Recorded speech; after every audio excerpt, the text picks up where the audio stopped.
நீலவானம் இலங்கை செய்திகள்.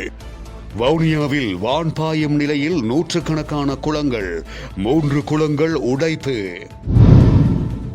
மட்டக்களப்பில் மினி சூறாவளி, தூக்கி வீசப்பட்ட படகுகள், 7 வீடுகள் சேதம்.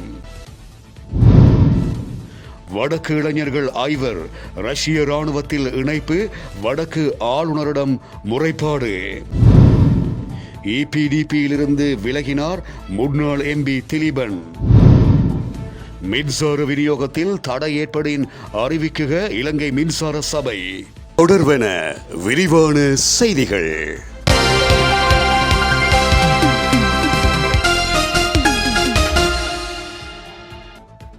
வவுனியாவில் தொடர்ச்சியாக பெய்து வரும் கடும் மழை காரணமாக 120க்கும் மேற்பட்ட குளங்கள் முழு கொள்ளளவை எட்டி வான்பாய்வதுடன் 3 குளங்கள் உடைப்படித்திருப்பதாகவும் மாவட்ட அனர்த்த முகாமைத்துவ பிரிவு குறிப்பிட்டிருக்கிறது. வவுனியாவில் கடந்த சில நாட்களாக மழையுடனான காலநிலை நிலவி வருகிறது. இதனால் தாழ்நில பகுதிகளில் வெள்ள நீர் நிறைந்து காணப்படுவதுடன் பொதுமக்களின் இயல்பு வாழ்க்கை பாதிப்படைந்திருக்கிறது.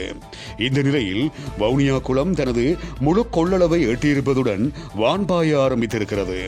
இதேவேளை மாவட்டத்தின் 120க்கும் மேற்பட்ட குளங்கள் தனது முழு கொள்ளளவை எட்டி மேலதிக நீர் வெளியேறி வருவதுடன் அநேகமான குளங்களில் 90% அளவு நீர் நிறைந்துள்ளன.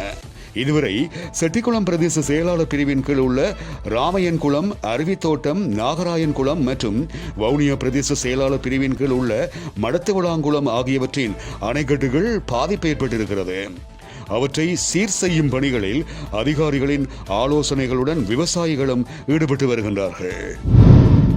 மட்டக்களப்பு வாகரை பிரதேச சபைக்கு உட்பட்ட மாங்கனி பகுதியில் மினி சூறாவளி ஏற்பட்டிருக்கிறது.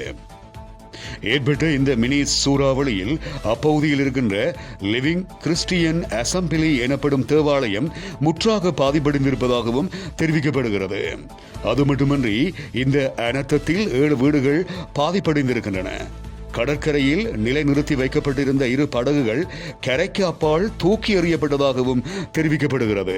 அதேவேளை முல்லைத்தீவு மாவட்டத்தின் எல்லை கிராமங்களான முறிகண்டி, வசந்தநகர், செல்வபுரம் உள்ளிட்ட பல பகுதிகள் வெள்ளத்தில் முற்றாக மூழ்கியதில் மக்களின் இயல்பு வாழ்க்கை பாதிப்படைந்திருக்கிறது. சில வீடுகளுக்குள் வெள்ள நீர் உட்சென்றிருப்பதுடன் உள்ளக போக்குவரத்தும் பாதிக்கப்பட்டிருக்கிறது. வடக்கு மாகாணத்தை சேர்ந்த 5 இளைஞர்களை வெளிநாடுகளுக்கு அனுப்புவதாக கூறி ரஷ்ய ராணுவத்தில் சேர்த்ததாக கூறப்படுவது தொடர்பில் அவர்களது பெற்றோரால் வடக்கு மாகாண ஆளுநர் நாவண்ணா வேதநாயகன் அவர்களிடம் முறைப்பாடு செய்யப்பட்டிருக்கிறது. தமது பிள்ளைகளை மீட்டு தருமாறு ஆளுநரிடம் அவர்கள் கோரிக்கையை முன்வைத்தனர். யாழ்ப்பாணம் கருவட்டி முள்ளியவளையைச் சேர்ந்த இளைஞர்களின் பெற்றோரை ஆளுநர் செயலகத்தில் ஆளுநரை நேரில் சந்தித்து இந்த கோரிக்கையை முன்வைத்தனர்.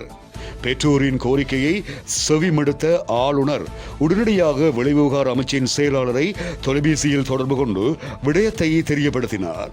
பெற்றோர்களிடம் அவர்களது விவரங்களை பெற்று வெளிவிவகார அமைச்சுக்கும் அனுப்பி வைக்கப்பட்டிருக்கிறது.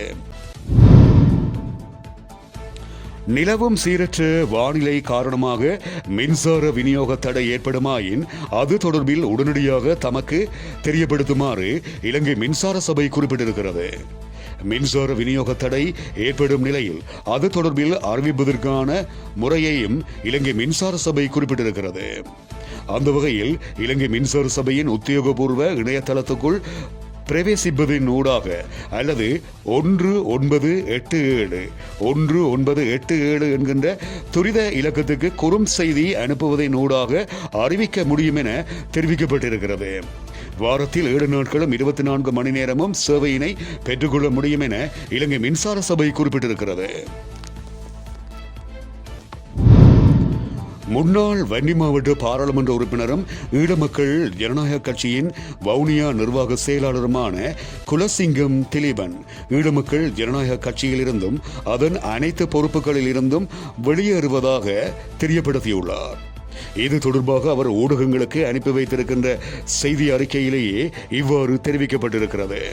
அதில் மேலும் குறிப்பிடப்பட்டிருக்கின்ற விடயங்கள் வருமாறு: தற்போது நடைபெற்ற 2024 பாராளுமன்ற தேர்தலில் போட்டியிட்டு கணிசமான வாக்குகளே கிடைக்கப்பெற்றன. இதுவரை காலமும் ஈழமக்கள் ஜனநாயக கட்சியில் பயணித்து மக்கள் சேவையாற்றினேன். சில விடயங்கள் காரணமாக ஈழமக்கள் ஜனநாயக கட்சியிலிருந்து விலகுகின்றேன். இது தொடர்பான கடிதத்தினை கட்சியின் செயலாளர் நாயகம் டக்ளஸ் தேவானந்தாவுக்கு பதிவு தபாலில் அனுப்பி வைத்திருக்கின்றேன். மேலும் எனது தனிப்பட்ட முடிவு என்பதை தெரியப்படுத்துகின்றேன் எனவும் முன்னாள் எம்பி திலீபன் இவ்வாறு குறிப்பிட்டிருக்கின்றார். இத்துடன் நீலவானத்தின் இலங்கை செய்திகள் நிறைவடைகின்றன.